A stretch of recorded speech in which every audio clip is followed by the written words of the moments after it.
Bowlingotter. Game review. Developer Dontnod Entertainment showed up on the scene in 2013 with its first game, Remember Me, published by Capcom. It was a third-person action adventure with a hook for altering memories. Critics seem to think it was pretty decent, but it didn't sell very well. Maybe that's why they're trying something different right now. This time working with Square Enix, Dontnod has kicked off a 5-part episodic series called Life is Strange, an adventure game with a branching storyline formed by moral choice. This is clearly a grab at a piece of the pie dominated by Telltale's The Walking Dead. So how does it measure up?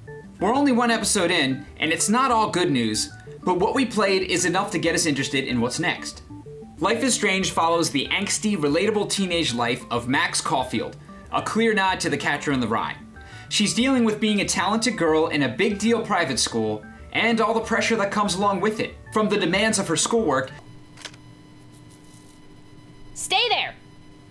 I call this one Butterfly Bucket. You just scarred that butterfly with that flash. To just trying to coexist with other students. The setting is pretty effective here. School can be pretty uncomfortable, and the developer got the vibe right. Things get weird for Max pretty quickly once she realizes that she has some control over time itself. After witnessing a murder in the school bathroom, Max learns that she can rewind time to end up in a position to prevent it. Nobody would ever even miss your punk ass, would they? Get that gun away from me, psycho! No!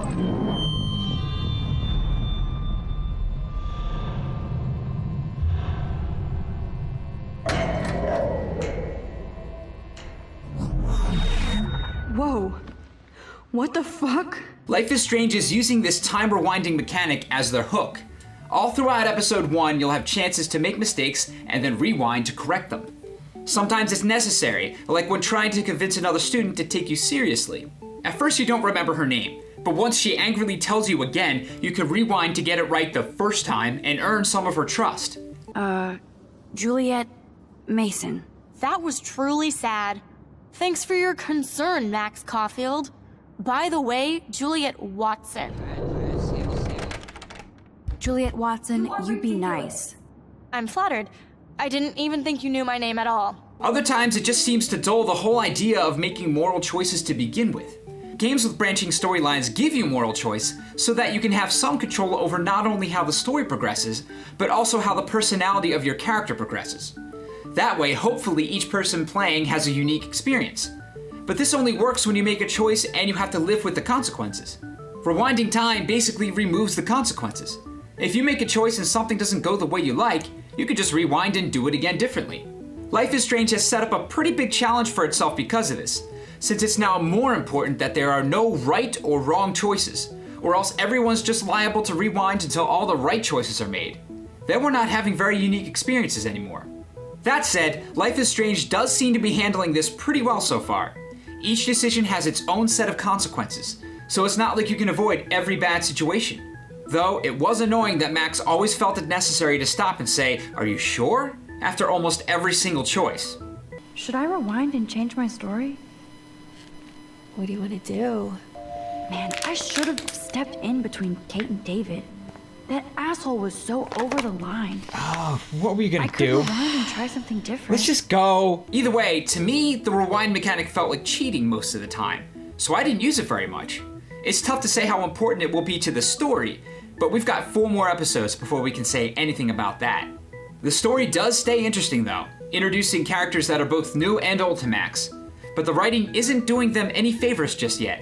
Everyone that isn't Max in Life is Strange is pretty much just an archetype. The shy, quiet girl who stares off into the distance. Well, there's Kate, too. Hey, dude. Oh, is that Kate? I think so. Yeah, it does look like Kate. I can't talk to her. She's dead in the eyes. Whoa. The rich girl bully with a squad of cronies. So original. Oh my god! Don't worry, Max. I'll put a vintage filter on it right before I post it all over social medias. Okay. Why don't you go fuck your selfie? The boy whose father owns part of the school and doesn't like to be told what to do. You own this school. If I wanted, I could blow it up. You're the boss. And the outcast friend with dyed hair who listens to indie rock. This song fucking rules. Can't dance, hippie? Come on. Rock out, girl. Episode 1 spent more time painting broad strokes and didn't do much to get into building these characters. There's plenty of time to change that in the next 4 episodes, but the game has some work to do there. The writing also falls short with the dialogue. There are some genuine moments in here, like when Max is trying to explain why she's been so absent to her friend Chloe. So you came back to Arcadia for a teacher, not your best friend. Don't you think I'm happy to see you? No. You were happy to wait 5 years without a call or even a text. But there are too many exaggerated, over-the-top moments, like when spoiled kid Nathan is talking about how much he doesn't like to be lectured. Nobody lectures me. Everyone tries, though. They try. Oh boy. A lot of it also seemed more like the developer talking rather than the character, grabbing all sorts of chances to invoke indie cred by name-dropping obscure movies and photography trivia. No, I was impressed you had faster Pussycat Kill Kill.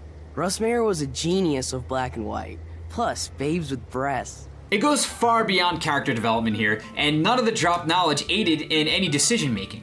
And for a game that really relies on its characters, it sure makes Max an invasive snoop to the point where it's almost offensive. Life is Strange encourages you to look everywhere, but the situations don't always fit. Oh look, a pregnancy test. Let's pick it up and take a look. Oh yeah, I forgot that its owner is 2 feet away from me. Pregnancy test? Why am I taking a pregnancy test? Oh, Max, that's mine. Yeah, well, that's being a little nosy, Max. No wonder she got pissed. Guess it's time to rewind. Gotta fix my camera. Tools in the garage? Cool, let me go look. While I'm here, I might as well open every drawer and cabinet in the room and try to break into the computer. No password. Like it would help me find tools anyway. Yeah. Open. I must be desperate to drum up some drama. In a game where you play a voiceless protagonist scavenging for supplies, sure, this works. In a game where the main character is supposed to be living and acting in a believable world, it seems unnatural and uncomfortable. I found myself really disliking Max by the end of episode 1. I don't mean to be dogging on this game so much. For all of its faults, I'm looking forward to episode 2 because the first left off on a pretty interesting note. The visuals are really nice, and the voice acting is spot on, for the most part. No complaints about controls or interface either. But a game like this will live and die by the writing, and on that front, it feels a little rough out of the gate.